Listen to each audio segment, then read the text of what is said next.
Hello guys, आप लोगों का स्वागत है मेरे यूट्यूब चैनल पर।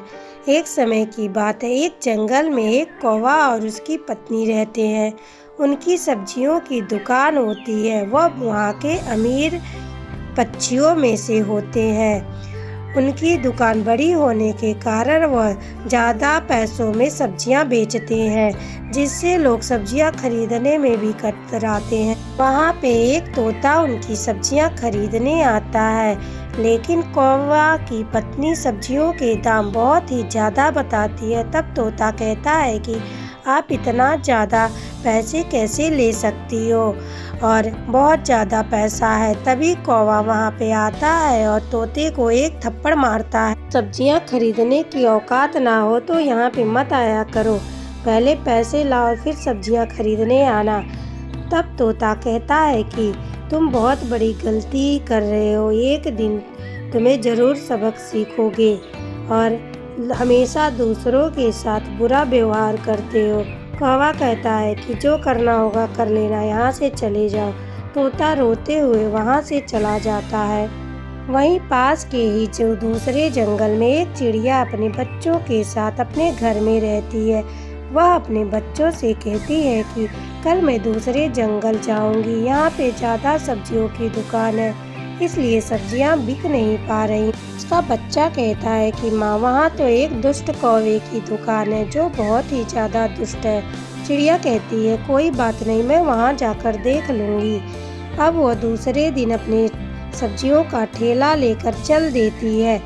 तभी जैसे ही सब्जियों का ठेला कौवा देखता है अपनी दुकान के पास, वह चिड़िया के पास आता है और उसे भगाने लगता है। चिड़िया वहाँ से नहीं जाती है और कहती है कि मैं नहीं जाऊँगी, तुमको जो करना है कर लो। तभी कौवा उसको मिलकर मारने लगता है। अब चिड़िया रोने लगती है, बचाओ बचाओ।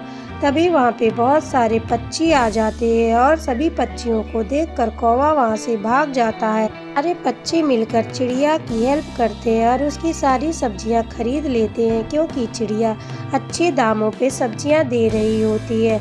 सभी कहते हैं कि तुम कल से आना, हम कल तुम्हारी सब्जियाँ फिर से खरीदेंगे। कौवा और उसकी पत्नी बहुत ही ज़्यादा चिंतित होते हैं। कहते हैं कि कल आने दो इसको, फिर इसको सबक सिखाएंगे अच्छा सा। अब चिड़िया सारी सब्जियां बेचकर ठेला लेकर अपने घर पहुंच जाती है। घर पहुंचने के बाद वह अपने बच्चों को खाना खिलाती है। खाना खिलाने के बाद कहती है कि कल मैं फिर से सब्जियां लेकर जाऊंगा, वहाँ अच्छी सब्जियां बिक रही हैं। अब दूसरे दिन वह अपने खेतों से हरी हरी सब्जियां तोड़ती है और उनको लेकर के बेचने के लिए चल देती है। रास्ते में वह जाती है, लेकिन सोचती है कि कहीं कौवा फिर से तंग ना करे। तभी कौवा उसको ठेला लेकर आते हुए देखता है और अपनी पत्नी से कहता, अब इसको सबक सिखाने का टाइम आ गया है। कौवा आता है और उसका ठेला लेकर के भाग जाता है और ठेले को ले जाकर के नदी में गिरा देता है। अब चिड़िया बहुत ही ज़्यादा रोने लगती है और कहती है कि मैं हार नहीं मानूंगी। तुमको लग रहा है ना कि तुम ऐसा करोगे तो मैं यहाँ पे नहीं आऊँगी, लेकिन मैं कल फिर यहाँ से आऊँगी। और वह रोते रोते वहाँ से चली जाती है। अब चिड़िया सबसे पहले एक लोहार चिड़िया के पास जाती है और अपना ठेला बनाने का ऑर्डर देती है। दूसरे दिन वह चिड़िया अपना ठेला लेने के लिए आती है और फिर से सब्जियां भरकर बेचने के लिए दूसरे जंगल में चल देती है। अभी चिड़िया थोड़ी ही दूर गई होती है, तभी मूसलाधार बारिश होने लगती है। अब वो सोचती है कि बहुत तेज़ बारिश है, क्या करूँ, लेकिन हार नहीं मानती और वह सब्जियां लेकर चलती है। तभी उसको कबूतर देखता है।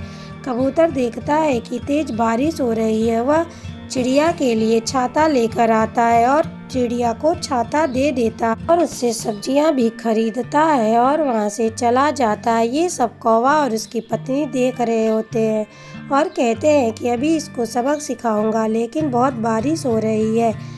तभी थोड़ी देर के बाद हवाएं भी तेज चलने लगती है। अब कौवों की छत उड़ जाती है और सब्जियां भी इधर उधर बिखरने लगती है। सारी सब्जियां जाकर के नदी में गिर जाती हैं और बह जाती हैं। अब दोनों रोने लगते हैं, बहुत ही ज़्यादा दुखी होते हैं। तभी वहाँ पे उनकी स्थिति देख कर के तोता आता है और हंसने लगता है और कहता है कि देखा समय का परिवर्तन, जो दूसरों के साथ बुरा करता है उसके साथ भी बुरा ही होता है। तोता वहाँ से चला जाता है। तो इस कहानी से हमें यह सीख मिलती है कि हमेशा सभी के साथ अच्छा करें। अगर ये कहानी आप लोगों को अच्छी लगी हो तो लाइक, शेयर और सब्सक्राइब करें और लास्ट में कमेंट करें। Thank you.